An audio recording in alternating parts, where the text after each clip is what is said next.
High, good morning everyone. আজকে হলো মূর্তির ডে 2 আর আমরা সবাই তৈরি হয়ে গেছি একদম সকাল সকাল। তখন ঘড়ির কাঁটায় বাজে ভোর 5:30। বলতে পারো এখানে তখন সকাল হয়ে গেছে। আর আমরা গেছিলাম এই যে গরুমারা ন্যাশনাল পার্ক জঙ্গল সাফারি করার জন্য। আর সেদিন সকাল থেকে ওয়েদার দেখো, প্রচন্ড পরিমাণে বৃষ্টি, সারা দিন এক ফোঁটাও বৃষ্টি থামেনি। আর সকাল থেকে তো খুব বেশি পরিমাণে বৃষ্টি পড়ছিল। এই যে সবারই মুখের অবস্থা খুব খারাপ, কারণ এই যে এত বৃষ্টির ওয়েদার, তার মধ্যে আমরা এই রেডি হয়ে চলে এসেছি। যেভাবে আমরা ভেবেছিলাম সাফারি করব সেভাবে আমরা পাচ্ছি না। এইদিকে পুরোপুরি একদম চা বাগান সাইডে, আর এই যে গরুমারা ন্যাশনাল পার্ক চলে এসেছি। এন্ট্রি গেটে কিছু ফর্মালিটিস ছিল, সেগুলো আমরা পূরণ করে নিই। আর তার জন্য গাড়ি থেকে আমি নেমেছিলাম, বাকিরা সবাই গাড়িতেই ছিল। আর এই দেখো, শুরুর দিকে রাস্তাটা কিছুটা এরকম ছিল, দুই সাইডে একদম চা বাগান, আর তারপরে আস্তে আস্তে জঙ্গল শুরু হয়ে যায়। আর এখানে আসার জন্য বা এই সাফারি করার জন্য তোমরা আগে থেকে অনলাইনে অবশ্যই বুকিং করে নিতে পারো। এখানে অনলাইনের ওয়েবসাইট সমস্ত কিছুই আছে, সমস্ত জায়গার সাফারির জন্যই বুকিং করা যায়। আর এটা হচ্ছে জঙ্গলের মিডল পয়েন্ট, যেটা একটা ভিউ পয়েন্ট, গরুমারার যেটা ওয়াচ টাওয়ার আর কি। তো এটা হচ্ছে জঙ্গলের একদম মাঝখানে, তো সেখানে আমরা পৌঁছে গেছিলাম ফার্স্টলি। আর এই দেখো দূরে একটা বাইসন, যেটি ওই যে ওখানে খাবার দেওয়া আছে, আর সেই খাবার খাওয়ার জন্য জঙ্গলের ভেতর থেকে বেরিয়ে আসছে। আর আমরা এভাবেই ঘুরি, কারণ আমরা জঙ্গলের মধ্যে কয়েকটা প্রাণী দেখতে পেয়েছিলাম।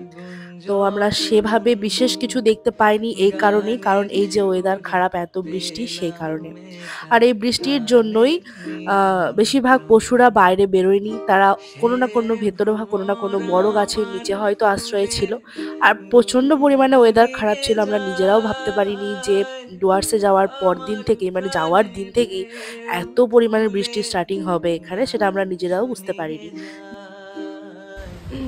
আমরা এখন মোটামুটি এসেছি ওয়াচ টাওয়ারে, গরুমারা ন্যাশনাল পার্কে।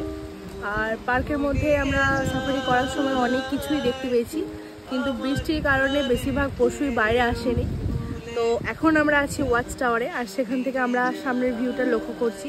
সামনে দূরে অনেক বাইসন আছে, বাট যেগুলো আমরা ভিজিটিং করতে পারবো না। তো মেন ব্যাপার প্রচণ্ড বৃষ্টি পড়ছে, তো যার জন্য আমরা ভালোভাবে মানে মন খুলে এনজয় করতে পারছি না, বাট ঠিক আছে, কারণ আমরা বৃষ্টিটাকেও এনজয় করছি। আমরা এক ভেবে ডুয়ার্স ঘুরতে এসেছিলাম, যদিও এখন কোনো বৃষ্টির সময় নয়, বাট হঠাৎই নিম্নচাপ স্টার্টিং হয়ে যায়, যেটি আমরা বুঝতে পারিনি যেভাবে এতটা এফেক্ট এই সাইডে ফেলতে পারে। তো যাই হোক, মনসুনের ডুয়ার্স কেমন দেখতে হয় সেটাও আমাদের একটা অভিজ্ঞতা হয়ে গেল। তো অ্যাটলিস্ট এটাই বলবো যে সমস্ত কিছু বেশ ভালোই ছিল, বৃষ্টির মধ্যেও আমরা এনজয় করতে ছাড়িনি, আমরা ঘুরতে ছাড়িনি। আর এখানে ছিল একটা হাতির ক্যাম্প, মানে এগুলো ছিল ওদের পোষা হাতি, যেগুলোর মাধ্যমে ওরা জঙ্গলের মাঝে মাঝে খাবার পৌঁছে দিতে যায়। আর এগুলো হচ্ছে ময়ূর। যাই হোক, রাস্তা ভীষণই মানে সংকীর্ণের মধ্যে, আর দুই পাশে একদম ঘন জঙ্গল, চারিদিকে সবুজ আর সবুজ। অলমোস্ট আমরা এটাই বলবো যে খুব এনজয় করেছি। এই ছিল সকালের ট্রিপ। আর তারপর আমরা রুমে গিয়ে ব্রেকফাস্ট করে আবারও বেরিয়ে পড়ি আমাদের সেকেন্ড ডেস্টিনেশনের জন্য। এখানের ভিডিও এইটুকুই, বাকিটা পরে আসছে তোমাদের জন্য, সঙ্গে থেকো।